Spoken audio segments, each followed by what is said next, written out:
Hey guys, this is Phil of the Ranger's Respite, and this is Wednesday, therefore it is Whiskey Review time.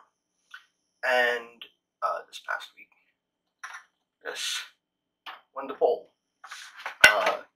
Surprisingly, for a 2-week poll, this won by a 1-vote margin, 1-vote cast.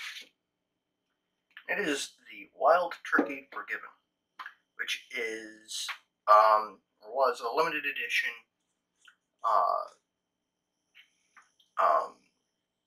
it's a blend of straight rye whiskeys and straight bourbon whiskeys that was originally an accident at Wild Turkey. Someone mistakenly dumped a barrel of rye into a container that was holding barrel's worth of bourbon for a blend, or they accidentally pulled a rye barrel when they meant to pull a bourbon barrel. Not really sure the exact story. But Eddie Russell decided that it was good enough to bottle and sell, and so they did. They did 2 or 3 releases. This is batch 303, which I believe is the last one that they did. It was released in 2014, and I really like it. And because I haven't been able to find any, I've been drinking it slowly. It is an interesting whiskey. It is bottled at 91 proof, so 45.5% alcohol by volume.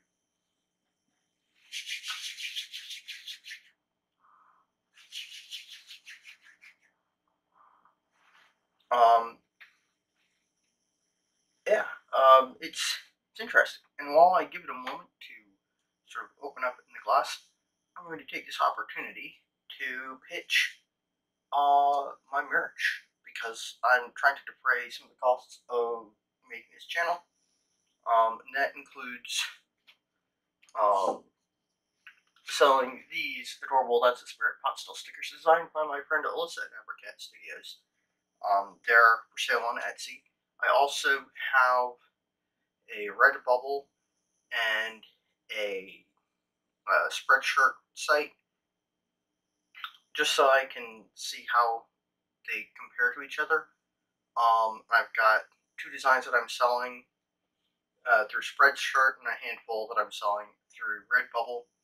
On both of them is That's the Spirit pot still sticker that I designed, and the Ranger's Respite yellow roundel label. I'll put them in here somewhere. I've also got a Patreon, which you can join for $1 a month. It gets you voting rights, early videos, access to a private Discord server, and a voice in what cocktails I do. I think that leads us to nose.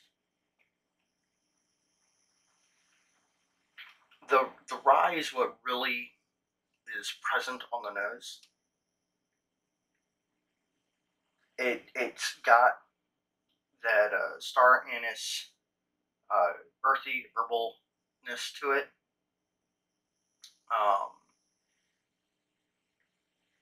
Just a hint of caramelly, bourbony notes in there, but it's very strongly. If you handed me a glass of this and I wasn't aware of what it was, if I didn't recognize it immediately, I would guess that it's just a rye whiskey.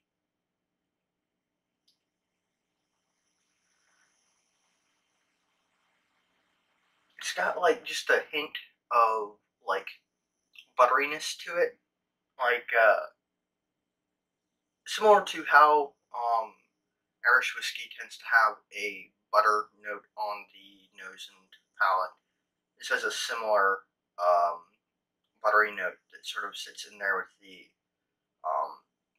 dusty caramel and earthy herbal aniseed notes.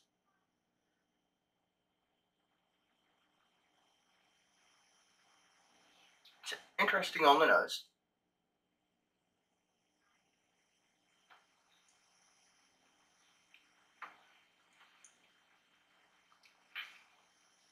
The palate is a better balance of the two. The bourbon really comes up to almost the rye level on the palate. Lots of that herbal wryness with some like dusty, sweet corn notes, and sort of an unexpected like brown sugar and like fig-ish note that sort of pops right at the middle of the mouth, which I didn't expect. The finish is lingering, sort of bittersweet. Returns to sort of like a buttered rye bread sort of flavor, which is interesting. I don't know the proportions of their blend, but it feels like it's much more rye heavy than bourbon heavy, which is interesting. I should probably find myself a bottle of the Wild Turkey Rye and put it side by side with this, but it's interesting, very interesting indeed. Do I recommend picking up a bottle if you see it? Absolutely, especially if you see it for near what the original price was, which was about $50. But you are unlikely to see it because it is discontinued and the last batch was released in 2014. But if you do, absolutely pick it up. It is a fantastic whiskey. If you like rye whiskey or you are interested in trying a rye whiskey and you're coming from being a bourbon drinker, this is a great go-between. It's a little bit expensive for an introduction to any category, but it is a fantastic whiskey. And I love this bottle design. Like, I really love it. I think it's kind of cool. And I like the wooden stopper too.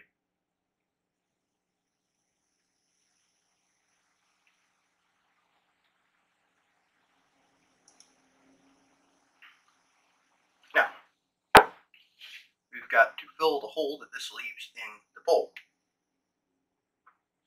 For that purpose, I have a bottle of Smooth Ambler Contradiction, which isn't a Virginia whiskey, but it's a West Virginia whiskey, so it's kind of close. And my personal opinion, it is a fantastic example of sourcing done right. Now, if you want to vote in the poll, it's really easy. All you got to do is join my Patreon. It's $1 a month. You get to vote on what I review. You get a voice in what cocktails I do, and many other things. I think, oh, right, before I go, I'm a member of the Whiskey Lodge Discord server. It's a great place to come, hang out, talk about bourbon, scotch, rye, Irish whiskey, other spirits too. We've got a section called The Kitchen that is where our resident professional chef posts pictures of food that they make. Puts the rest of us to shame. And we've got a section where you can talk about sports. And lately there's been a lot of football, European football, not American, being discussed. And we try to get on voice chat every Friday, or trying that these days, and having a few drams, playing cooperative games. And this past Friday we watched Galaxy Quest, or at least I did. I don't know if anyone else was watching. Great movie, by the way. I think that is everything. So, until next time, stay happy, stay geeks, sláinte.